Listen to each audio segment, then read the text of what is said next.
nos 1070 da Piratininga.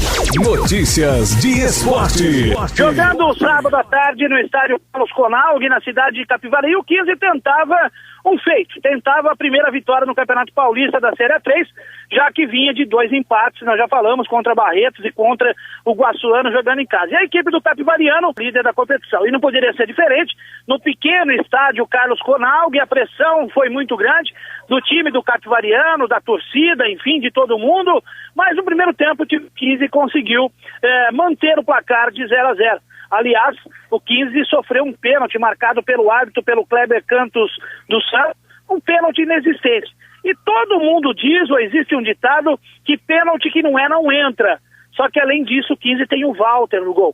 O São Walter, o centroavante Silas bateu e o goleirão do Galo acabou pegando, catando no canto direito e evitando a abertura do placar. Bom, na volta do segundo tempo, o técnico Toninho Cobra cobrou de todo mundo, por isso é o nome dele, Toninho Cobra, de cobrador. Ele cobrou de todo mundo, o time voltou um pouco mais aceso e aos 9 minutos, o Julinho, lateral esquerdo, ele deu um petardo, uma pancada de perna esquerda, a bola foi no ângulo esquerdo do Maurício, que nada pôde fazer, e o 15 abria o placar na ocasião. Vamos ouvir com a narração de José Otávio Bola. Tem o cruzamento, chega, a zaga tirou, a bola ficou para Julinho, bateu pro gol, passou! Gol!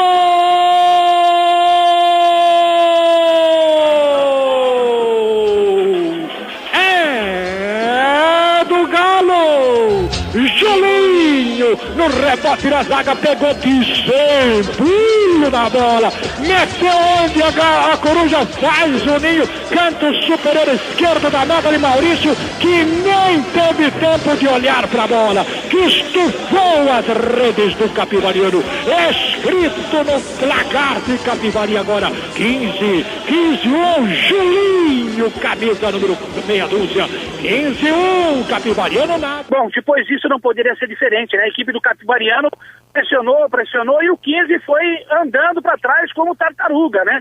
E foi recebendo, aceitando a pressão da equipe do Capivariano.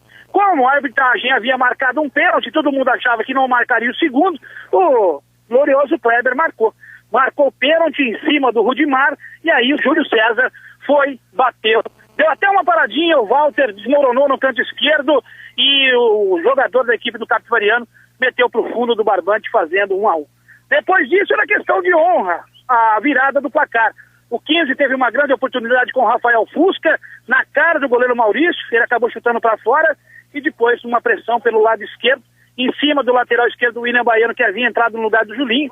O Denner chegou ali de fundo, bateu, o Silas chutou por 2 vezes, o Walter pegou a primeira, e na terceira vez que ele chutou, ela foi pro fundo do barbante, fazendo 2-1, o virou da equipe do Capivariano. O Capivariano que teve chance de fazer o terceiro, o quarto gol, acabou não fazendo. Terminado o jogo, a festa foi muito grande aqui no estádio Carlos Conalg. E eu ouvi o técnico Toninho Cobra, que falou várias coisas, falou sobre a permanência dele no cargo, falou sobre contratações e disse também como foi o jogo. Ele fez uma análise da derrota do Galo. Vamos ouvi-lo. 1-1 o jogo. Agora, eu não sei que critério eles estão usando. 2 pênaltis numa partida, outro contra o Barreto.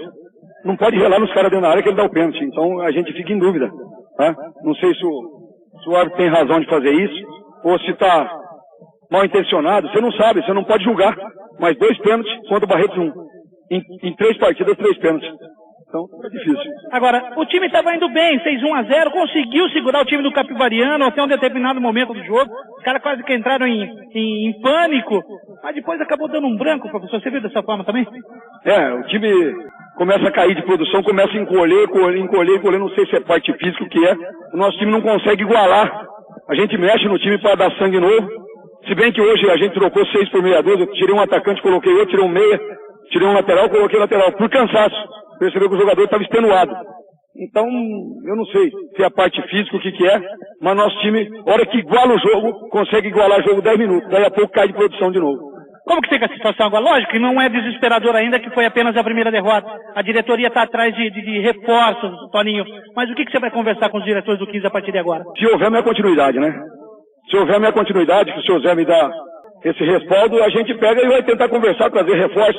precisamos daí de mais um centroavante que venha fazer os gols pra gente, mais um zagueiro de qualidade ali, um zagueiro que se impõe mais, né? Um zagueiro de nível,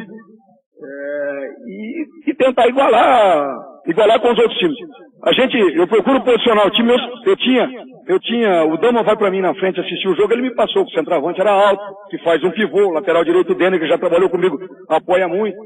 Eles têm 2 meias, usou o primeiro tempo o Ivanzinho, depois no segundo tempo o Júlio César, 2 meias experientes, então tudo que ele passou pra mim bateu. Agora, a gente não consegue igualar a situação.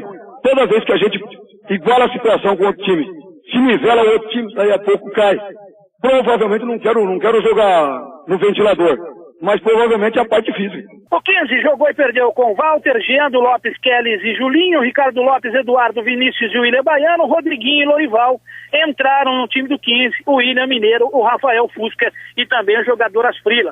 A reapresentação dos jogadores está marcada para hoje, segunda-feira, já que amanhã, terça-feira, a equipe viaja para São Paulo, onde quarta-feira enfrenta a equipe do Juventus, às 4 horas da tarde, na Rua Javari, lógico, com transmissão da Piratininga.